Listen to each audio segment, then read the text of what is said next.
Press break for Temple. Mason over the timeline. Tobias with a head of steam! A high-flying slam has the Owls flying up the conference standings and back home with another win. South Florida, Tobias again.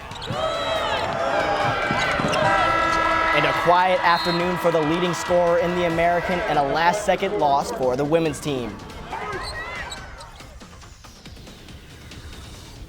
And I'm Tamar Stubbs live from the Leah Court Center.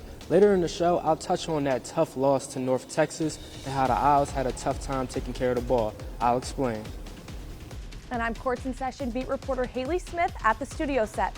Later, I will take you through the tentative American Conference brackets and some changes to this season's postseason playoff seeding. Courts in Session is live and starts right now.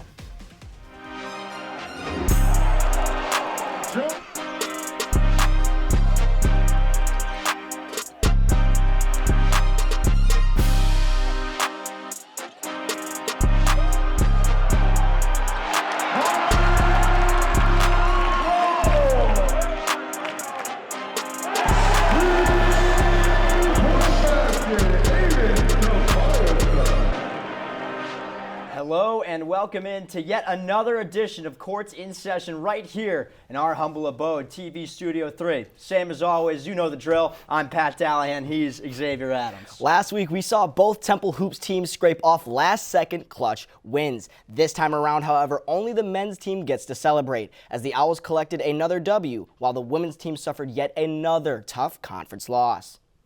We're going to give you all the good news first, starting with the Temple men's team. Last Saturday, the Owls made the trip down to North Carolina to take on the ECU Pirates, being led by former Owl Jordan Riley. So many teams in the American are bunched at the top, so this was a huge game for the Owls to stay in the hunt. That hunt takes us down to Williams Arena in Greenville, North Carolina, where the Owls are looking for conference win number 7. Owls down early after Dimitri Gardner has a dominant day, gets started with an early 6 points off of the baseline floater. Temple does finally answer when Aiden Tobiasen gets a 3-ball to fall and the foul whistle to swing momentum for the Owls. It's the middle of the first half, it's tied, and a bad pass from Aiden Tobiasen is stolen by Isaiah Mbang. In transition, it ends up with Jordan Riley, who finishes the play with the layup and takes the lead for ECU. Messiah Gilliard shows why they call him Swish, immediately answers back with the 3-ball to give Temple the lead again. End of the first, Owls up 6, ECU has it, gives it back to Jordan Riley, who knocks down his only 3-ball of the night. Answering immediately yet again, it's Messiah Gilliard, who from the top of the key and off of the Darian Ford assist buries the 3-ball to keep the Owls ahead with a 7-point cushion in the half. On to the second we go, Temple up 9, and Saturday wasn't the best shooting day for Darian Ford, but you can't leave him this open. Jordan Mason finds Ford for his only made 3 of the day. And we just saw Mason to Ford. Let's flip the script. Mason's only triple of the afternoon puts the Owls back up double digits. Later in the half, Pirates trail by 13. 3 ECU starters recorded double-digit scoring, including this man right here. Corey Cochran knocks down the tray ball for his 4th and final made shot on the day. Temple's lead down to 10. Nobody had a bigger Saturday than Jordan Riley himself. He says, "Excuse me, Mr. Ford." He finishes the tough and one bucket. ECU trails by 10. I mentioned that nobody had a bigger day than Riley, but Aiden Tobiasen wasn't too far behind. Check this out. I want to go higher. A sick rack attack from Toby. Under 2 to play, Temple up 5, the ball in Ford's hands, but not for much longer. Baba Duradola puts the game out of reach with the and one layup, and the Owls fly north victorious. Temple wins 81-73. They say a rising tide lifts all ships. Now, I'm not sure who they are, but for East Carolina, this may not be the case. Jordan Riley did his best to lift the Pirate ship over his former school with a game-high 32 points, a task that's almost impossible when the bench only scores 6. And for Temple, it was Aiden Tobiasen who allowed the Owls to sail to victory. His team-high 27 points covered up for a shaky offensive performance that saw Gavin Griffiths, Darian Ford, and Jordan Mason combined for just 11 of 36 shooting. With this, Tobiasen picked up Conference Player of the Week honors. And with the win, the Owls stay in the hunt at the top of the American Conference, just half a game out of first place. But then, the first 4 minutes, I think we gave up 10 points. And then the last 16 minutes of the first half, we gave up 18. I thought we settled in.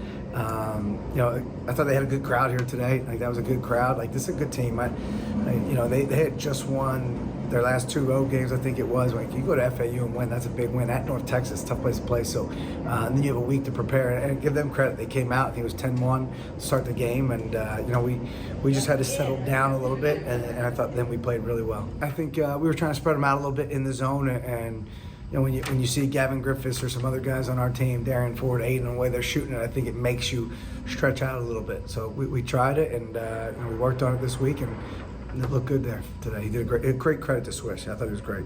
If you watched their last game, they did a ton of that. They got a lot of turnovers forced at FAU. So Jordan's fantastic. He's an older guy. He gets it. He makes the right reads. And having him out there to settle us down has been fantastic. Did you get? Yeah, it's really hard to not be excited, for this men's team, really in the hunt for a regular season title for the first time in nearly 10 years since 2016. For Temple fans, this is a really exciting moment, X-Man. Yeah, absolutely. I think it's just exciting to see the way that the team is really developing. I think we're starting to see kind of guys form where maybe Aiden Tobiasen is really starting to become the top option for this team. He had 27 points, a career high last game. I think when we're losing guys like, or offensively, production-wise, when we're losing guys like a Gavin Griffiths, when he only has 3 points on the night, 1 of 8 from the field, 1 of 7 from 3, I think it maybe starts to be a little bit of a concern for fans. They start to wonder, why aren't these guys scoring? Why aren't these guys producing? But for other Temple fans, you start to wonder if players falling out of scoring rotation should be a concern, or if you could look at it more of like a positive because of the depth that they have. When they have guys like Jordan Mason who had 15, guys like Darian Ford who have 11, those aren't their usual scoring numbers. Those guys usually have higher numbers, and yet they still come away with a win thanks to a dominant performance from Aiden Tobiasen. Are you concerned by the lack of offensive production from other guys on that squad? No, I'm not. Because with Gavin Griffiths, he is such a good catch-and-shoot player. He's such a good off-ball player. Just the fact that he's on the floor provides another aspect of their offense that the defense has to worry about. When Gavin Griffiths isn't having a good shooting night, what are you going to do? Not guard him? What if he starts making them, right? He still applies pressure on defenses, to be honest. But let's take a look ahead. You look at the schedule, you obviously have 2 more games against Wichita State and Florida Atlantic and Tulsa at the end of the year. Now, they're on pace, according to KenPom, to finish 19-12. After this win last week, we talked about it last week on Court of Questions, my apologies. Can this team get to 20 wins? Yeah, I think it's incredibly likely that they'll get to 20 wins. I think they're just a deep enough roster. Now, I think the biggest concern that we've been talking about all season long has been the 5 spot. But I think with his most recent games, we're starting to see possibly a shift in responsibilities a bit. Aiden Tobiasen even led his team in rebounds with 6 on that game. We're starting to see him even take a lot more of the 5 responsibilities when guys like Jemiah Felt or Babatunde aren't really getting aggressively to the boards enough as they need to be. So I think that, looking at this, I think we're seeing a lot of positives and a lot of different depth rotation for sure. Yeah, you talked about offensive rebounding. Another guy talked about offensive rebounding. It was Adam Fisher. It was Swish Gilliard, my boy in the Ashton doing donuts. He could do no wrong in my eyes. Really, it's the last 5 games. To me, he's been the best player on the team, the most vital to their team in terms of energy, offensive rebounding. I mean, you talked about it. Aiden Tobiasen having 3 offensive rebounds the other day. Swish Gilliard with 4. There's just so much going on right now. And to me, the increase in minutes for Swish Gilliard has a lot to do with this team's success. He's one of the best rebounders in college basketball. They posted a highlight reel of just his offensive rebounding the other day. Do you know how incredible at that you have to do to get the team account to post you rebounding? Yeah, no, the team is moving. Even with losing the paint battle 40-28, they're still effective and they're still winning those games. And as you mentioned earlier, we were looking ahead a little bit at the Owls schedule. Let's continue to look ahead for their next matchup, which will be on Wednesday, February 11th, where they'll face off against the Tulane Green Wave. The Owls are back on the road, meaning they're headed down to the Gumbo in Jazz City to meet the Green Wave at Devlin Fieldhouse. Tulane sits in 9th place in the American Conference. The start time is set for 7:30 and will be streamed on ESPN+. Well, the imaginary whistles are blowing, which means it's time for our first timeout. Don't go anywhere. When Courts returns, we're passing things over to the women's squad that didn't have quite the same luck this week. It's a matchup of the top scorer in the American against the top rebounder. Courts is back in 90.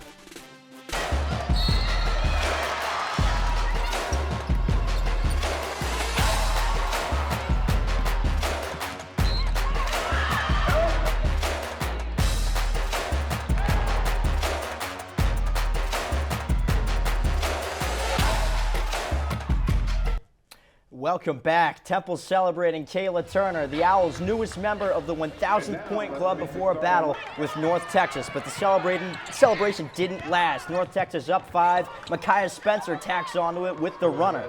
On a day where she was celebrated, Kayla Turner wasn't feeling the love. Here she finishes her only made field goal of the first half and 1 of 4 on the day. On to the second quarter, the Owls stormed back, up by double digits. How about some coast-to-coast radio? Savannah Curry pokes away the Sherry Spencer pass and turns defense into offense and boosts the lead up to 13. For North Texas, there was one name to know. That's Megan Nestor. She finished with a game-high 20 points, including this and one layup to close the half. Temple heads into the break, up 10. Starting with the third, Owls still up 10. Asia Proctor has it for North Texas, drives, spins, and cashes the turnaround jumper. This would mark the start of a 2-minute scoring drought for the Owls. Good North Texas ball movement lands it with Jazzy Owens-Barnett, who's running down the baseline and makes the reverse layup look easy. North Texas up 45-41. The Owls' drought finally ends as freshman Ariana Merity makes a nice move on the inside for the layup. Merity saw a season high in minutes this game with 15. End of the fourth quarter now, Owls down 2. Savannah Curry trying to tie it is blocked by Jazzy Owens. Craig with the board, the putback won't go. Molina's fighting for it on the inside. Her putback won't go. Craig again, and finally it goes in. We're tied at 64. Owls with possession, Curry running the point. Crossover, driving to the rim, and banks in the floater to go up 2 with 2 minutes to go. The last 2 minutes, however, belong to senior Megan Nestor. After tying it, the Mean Green battling on the inside, Nestor with the vicious putback puts the Mean Green up 2. Owls' last chance to tie the game is on the inbound pass from Tristan Taylor, and the pass gets stolen and tripped up by none other than Megan Nestor, who caps the night off and gets the win for the Mean Green. Final score, 69-66. The Owls were able to maintain a lead through the first half, but a shocking 20 total turnovers led to a rough second half. Megan Nestor was the dominant force for the Mean Green. The senior had 20 points, 13 boards, and 4 steals.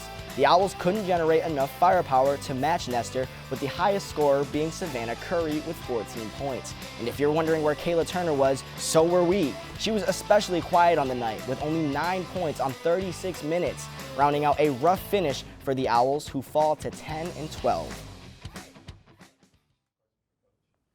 right, well, it was a tough game. Tough game, you know, obviously basketball is a game of runs. We had our run in the first half. They came back and had a run, and we ended up in a really tight game that we didn't come out on the top.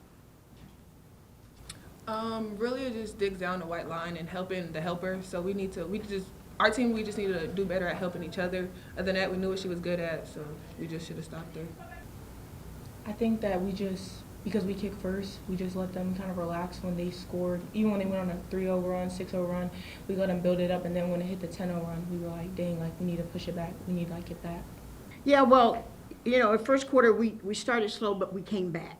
And then the third quarter, you know, we talked about it at halftime, that is a game of runs, and they're going to, you know, coming in down 10, that they were going to work hard defensively, and they did. They got some transition points and got out on us 10-0. So, you know, we knew it was coming, but we've got to react to that. So, yeah, we've got to definitely take care of the ball. And they're a very scrappy defensive team, and we knew that coming in, that we've got to meet the ball and we got to make good passes. And they step in the passing lane, and that's what they do. Their game is predicated on their defense, and so they up that defense really, really hard. Kayla and Tristan, neither of them attempted. The Owls have been pretty good as of late winning these close games, but on Saturday, Temple hurt itself with turnovers. Live at the Liacouras Center is the man who saw every single one of those 20 unforced errors. It's Courts in Session beat reporter Tamar Stubbs. What's up, Tamar? Pat, this is one of those games Temple will most likely regret as they look back on the season, and they surely let the game just slip through their hands because their problem was turnovers, and North Texas took full advantage of that.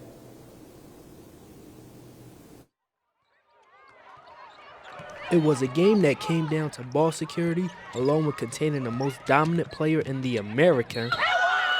A tall task, and the Owls fell just short, losing a conference opponent North Texas at the Liacouras Center. Well, we were trying to take away their middle penetration. And they like to get downhill and drive down the middle of the lane. We thought we would take that away. Today they shot the three really well. The Owls played zone most of the game, but the issues were the offensive turnovers. The Owls turned the ball over 20 times, the highest total since late December, and those unforced errors led to 20 North Texas points. We've got to definitely take care of the ball, and they're a very scrappy defensive team, and we knew that coming in, that we've got to meet the ball and we got to make good passes, and they step in the passing lane, and that's what they do. The Owls had an impeccable second quarter, fueled by Savannah Curry and Brianna Meade, giving Temple a 10-point lead at halftime. But North Texas came out in the second half aggressive, needing only about 3 minutes to wipe away the entire deficit. We just let them kind of relax when they scored. Even when they went on a 3-0 run, 6-0 run, we let them build it up. And then when it hit the 10-0 run, we were like, dang, like, we need to push it back. We need to, like, get that. The bench production stepped up big time. Despite the loss, the Owls bench contributed 21 points, the most contribution since the start of 2026. We have to trust them at some point. They went out there with confidence and scored the ball. You saw Brianna Meade did really well scoring the ball. Ari did well. So, you know, we got to put them out there and trust them. Some positives in what was otherwise a rough loss for a team fighting to stay in playoff contention. So Tamar, let's put on our coaching hats for a second. Turnovers have been an issue with this team all season long, but a big identity of Diane Richardson's teams is playing really fast. Is there any way this staff can fix the turnover issues without abandoning their offensive philosophy? Most definitely, Pat. I think the staff can by just telling their players to read the defense and react to what they are doing and what they're trying to do. I think for this coaching staff to tell their players, hey, sometimes it's good to push the pace, sometimes it's good to slow it down, but you have to always keep the defense on their toes. If they just keep pushing it and pushing it, the defense understands what they're going to do. If you try to manipulate the pace and try to switch it up a bit, this keeps the defense on their toes, and they don't know what they're going to do. So now this opens up that fast-paced game throughout that the Owls are trying to do. And Tamar, we saw Kayla Turner have a pretty quiet night offensively, and the team seemed to really suffer because of it. Who do you think, in your opinion, could be a good second option on a night where maybe Turner just doesn't have it turned on? I think the best second option would be Sanaya Craig. She's strong in the post, she gets it done in the paint, and she's pretty efficient from there as well. But when she's in the paint, the Owls around her, the other four on that floor, has to be able to be knocked down from three, because if not, the opponent's just going to pack that paint. Craig's going to do her thing. She's going to eat offensively in that paint. The Owls have to help her when it comes to hitting the threes from downtown. Thanks, Tamar. Great info as always. And an even better stand-up. Absolutely. Even better stand-up by Tamar Stubbs. Tamar Stubbs, everyone. Well, Pat, we were just obviously talking about it there with Tamar a bit, but Kayla Turner got tired. I said it last week. I think that was going to be the biggest thing. It's when teams figure out Kayla Turner, they seem to figure out the entire team. With that being said, I do think it was good to see maybe other players on the team start to take more a bit of a scoring responsibility. Guys like, or girls, excuse me, like Savannah Curry with 14 points, only went 5 of 13 from the field, but you know, she's being more productive in that offensive category when Kayla Turner isn't producing. With that being said, 20 turnovers is maddening. You can't win a game. So bad. You can't win a game with 20 turnovers, and you can't win a game where your players that need to be involved, like a Jaleesa Molina, only having 4 points with 4 turnovers. Right. I would really like to see Jaleesa Molina kind of fall back more so into this rotation. Less than a month ago, she had a 3-game stretch where she had 20 points, 11 points, 19 points. Last night she had 4. Right. So something's got to give, and it can't be just Kayla Turner out there. We talked about that last week. Yeah, we sound like a broken record, right? It sounds like every single week. Is somebody else going to step up besides Kayla Turner? Right. At this point, the answer to that question is no. Like, that's not, right now it's not looking feasible. And Jaleesa Molina, I don't want to say it's unacceptable, but with the role that you're playing on this team, you are not expected to be a playmaker or a scorer. How are you turning the ball over 4 times? How are you putting the ball on the floor and putting it in harm's way enough to where you can hurt your team that much? But on a positive note, you mentioned that Sanaya Craig and Savannah Curry were more aggressive offensively. Yeah. And they need that. Who cares if the shots aren't falling? Yeah. Right? Like right now, it's more important to see if they're comfortable, being in that tier below Kayla Turner. Because right now, I mean, Lord knows nobody else isn't. Yeah, no, the team seems to be in a point where at this point they're just more focused about developing a lot of the younger players on the squad. Like we mentioned earlier, Ariana Merity, she had 5 points on only 15 minutes, and she is a true freshman. And we haven't heard from her at all. Not at all. That was her career, her season high and career high because she's only a freshman, was 15 minutes on that game. 4 rebounds, 3 blocks, 5 points. That's a good stat line on only 15 minutes. So I think we can eventually start to see maybe some positives coming out of that depth and that bench rotation spot because, like we said, if Kayla Turner's not going to be there, we don't really know who else is. Right, and you talked about like the lack of consistency, and you talked about focusing more on development. Because let's be honest, they're 8th in the American Conference right now. Only the top 10 teams get to go to Birmingham to play in the conference championship with the new ladder style bracket. You're fighting to stay alive. Like obviously, you want your players to develop and feel good heading into next year and have some continuity heading into the offseason. But you got to start winning games. Like at some point, somebody's got to step up. Enough of the development. There's no time for that. Your back's against the wall. Yeah. You're fighting for your season at this point. Absolutely. Realistically, you're not going to make the NCAA tournament. Just get to Birmingham and hope that everything's all right. And you're fighting for your season. Kayla Turner can't shoot the ball only 8 times. Yeah, what's going on? Where did she go? She just went quiet. You got to work with what you got, and I think that they just simply need more. Yeah, they don't have enough. And sometimes your best isn't enough. But as Temple fights for an American Conference seeding spot, let's look ahead and take a look at the next women's opponent, the UTSA Road Runners. And on Tuesday night, the Owls will do-si-do on down to San Antonio for their second meeting of this season. The Owls are looking to even up the season series after a loss to the Road Runners at home in early January. Tip-off is set for 7:30, and the game can be streamed on ESPN+.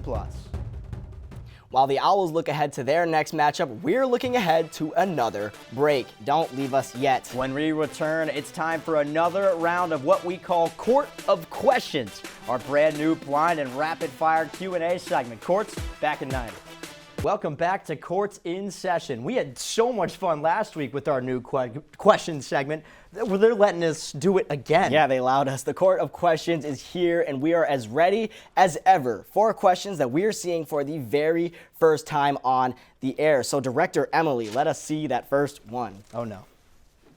In March, Temple men's basketball will look back and regret which lost the most. I'm easily saying Charlotte. I've been saying it all year long. I think it's obvious why they lost that game. Anton Bonk, a huge physical center. But when you look at where that loss came in between amongst of American Conference wins, it just really sticks out like a sore thumb. I'm easily going with the Charlotte loss. Yeah, I think right now, the Charlotte loss. But something that will go under the radar, Florida Atlantic lost. They were right there with the Owls for the entire game. They really let that one slip away. I'm going to say Florida Atlantic. Let's see that next question. The women's team currently sits in 8th place. Will they make it to the 10-team postseason? Who knows? At this point, you really don't know who steps out of that locker room, who steps off that bus for the Temple women's team. I would say a tentative yes, but I'm leaning towards no. I'll go with no. I think the odds are higher because of the fact that they have that 10. There's a little bit more of that cushion now. They might have made it last year with the record that they had. I'm very hesitant, though. It's like you were saying, every week we don't really know what Temple women's team we're going to get from that locker room.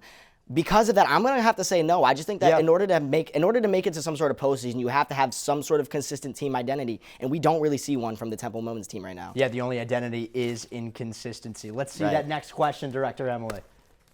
Should Adam Fisher receive votes for American Conference of the Year? Absolutely, without a question. I think what he's been putting together at this, if you look at just where this Temple program was, and I know it's only talking about the past year, but if you just look at this as a bigger whole picture, what Adam Fisher's been doing is absolutely phenomenal from a recruitment standpoint, from a coaching standpoint, from simply a winning standpoint. I've been very impressed with Adam Fisher's production. 2 years in a row at the top of the American Conference for transfer portal recruiting. I'm going to say yes, but I don't think that he will win it. I'll go with Brian Hodgson at USF. With the budget that Temple has, they rank way at the bottom of the American Conference in spending. The fact that they're here, it's a testament to that coaching staff and to Adam Fisher. He should receive votes. Last question. Which players need to step up for the women's team? All of them. I would say right now, if I had to pick one, it would be Jaleesa Molina, just with how this team is built. They don't have a consistent center, a consistent rebounder, an anchor on that defense, and she hasn't been there on the offensive side of the ball. Obviously, Kayla Turner can only do so much. You need her down low to take some of the pressure off of her offensively. I'll go with Jaleesa Molina. Yeah, Jaleesa Molina is a great pick. I think, honestly, I'm going to have to go with Savannah Curry. And I won't say this because she hasn't been producing. I think she's one of the few that's been genuinely trying outside of Kayla Turner. I hope they're all trying. Well, of course, right? They're definitely all trying. But I think she's been one of the most productive players outside of Kayla Turner. And I think that we're only going to really see that production ramp up a bit. Because like we were saying, they're looking for offensive options. Who's the only other person that's been showing even an ounce of offense? Savannah Curry. Right. So I think I think Savannah Curry is definitely going to need to step up possibly even a bit more than she already has to really make that Temple women's team competitive. But we are done with questions. Next up is answers. Yes, it's time to put our crystal ball into play with our picks of the week. Stick around. Welcome back to Courts in Session. It's prediction time, and we finally have our own standings. Last week, Pat and I predicted the men's game and went 2 for 2, while Haley and Tamar picked the women's game and sadly went 0 for 2. We've got even more games on the slate to pick from, however, so let's get started with each of the next 4 games. 2 for the women and 2 for the men. Mr. Dallahan, why don't you go ahead and lead us off? That's Sir Dallahan to you. The picks champ stays hot. I'll start off with the women's tilt on Tuesday night versus UTSA. Styles make fights, and Temple and UTSA certainly have different styles of play. Let's start with Temple. We know what to expect from them. Up-tempo, volatile north-south basketball. But for UTSA, it could not be more different. On offense, things aren't very pretty for UTSA. The Roadrunners' offense ranks dead last in field goals attempt in the league and second to last in points per game. But it's on defense where the Roadrunners really, really shine. UTSA is one of 2 American Conference teams allowing less than 60 points per game this season, surrendering a league second best 59.1 points per game. So for Temple, the name of the game is possession.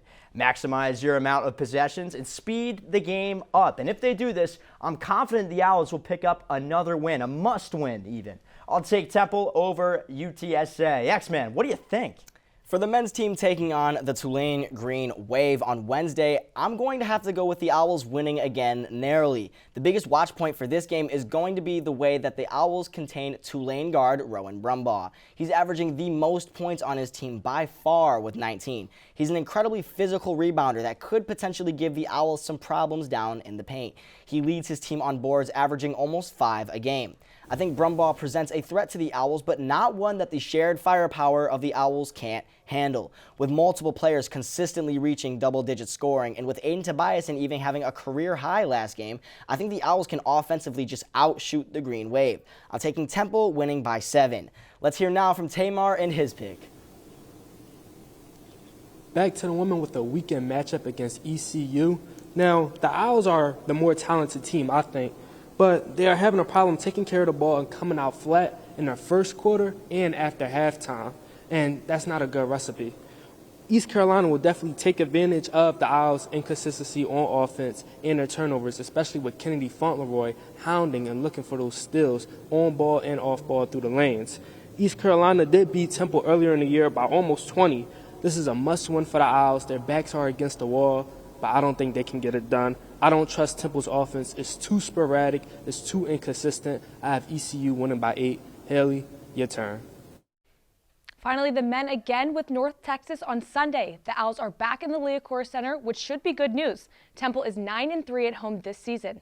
The Mean Green are just 3-6 on the road and sit near the bottom of the American Conference with a record of 4-7.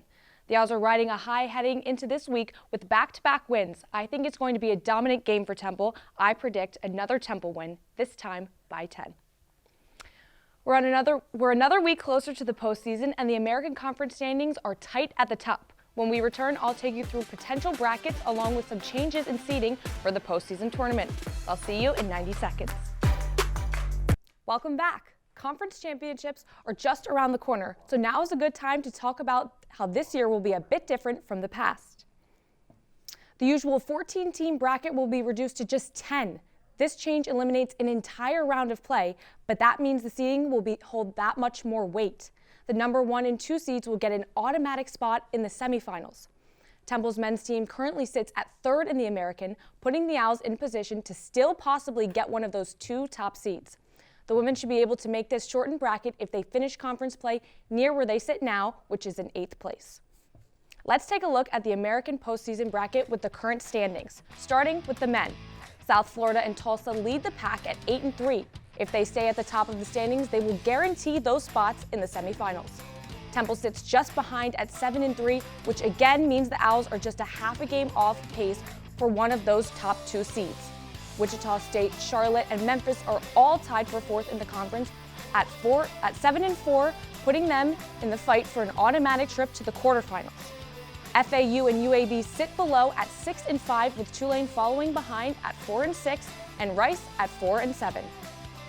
Now let's see where the women are currently matching up. Rice stands alone in the number 1 spot with a perfect 10-0 record in conference play. ECU sits below at 9-2, and Tulsa just one more game behind at 8-3.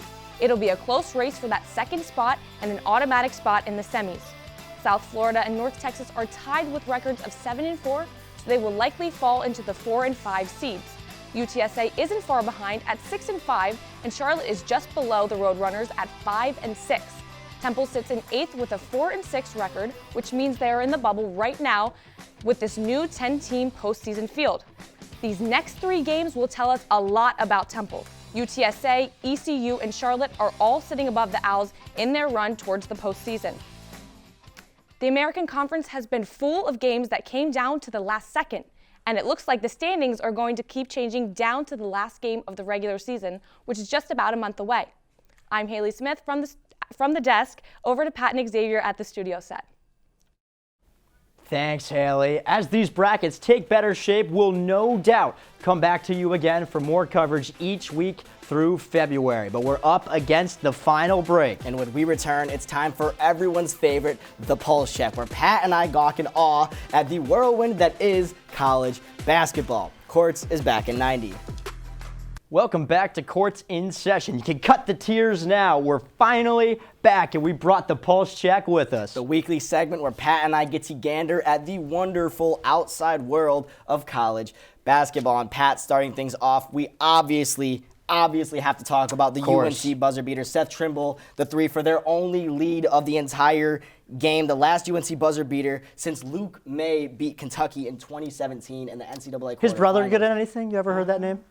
Yeah, Drake May. Yeah, obviously Seth Trimble, similar to Drake May, a UNC lifer. His brother played basketball. He played in the Tobacco Road rivalry for 4 years for North Carolina. I mean, what a moment. That's why this game is incredible. And Cam Boozer, I left that game feeling a little bit shaky about whether his athleticism can hang in the NBA. Caleb Wilson blew me away. For sure the 4th best player in the draft, maybe the 3rd, depending on who you ask. But yeah, an incredible game.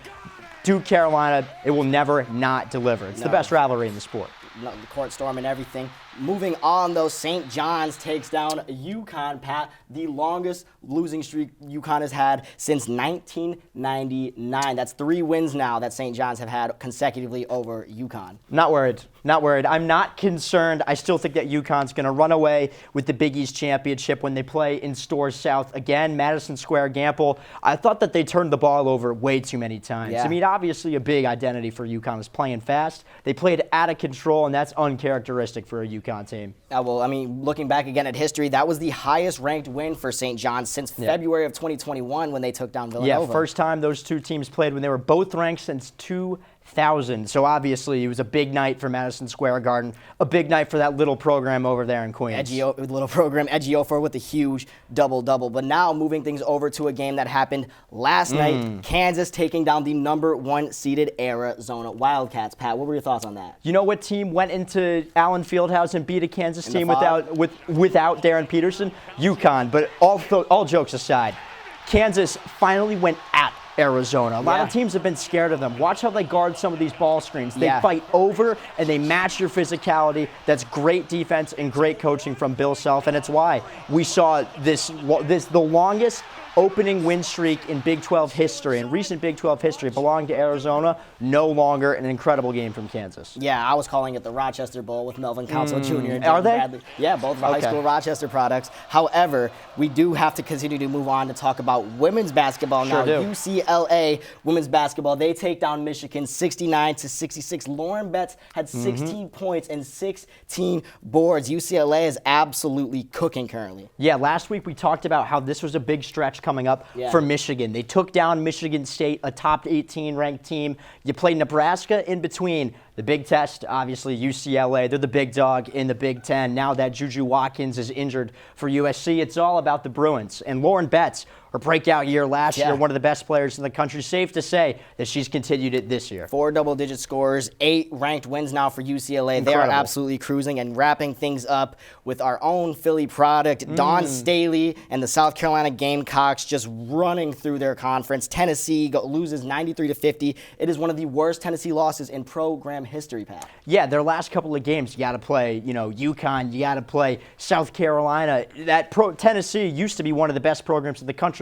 They've fallen on some harder times, but I'm sure they'll figure it out. Right. Well, before we get ready to say goodbye to you all, we do have one last announcement to make, and boy, are we excited. Sunday, February 15th, immediately following the conclusion of the Temple men's game against North Texas on ESPN+, our Courts in Session crew will go live on TUTV for the first time ever. Temple Hoops postgame live show presented by Owl Sports Update Productions. We'll be here breaking down all of the action from the game while our beat reporters Haley Smith and Tamar Stubbs bring you all closer to the action with courtside reporting and live interviews. It's one you will not want to miss. Again, live on TUTV right when the buzzer hits 0 between the Owls and the Mean Green.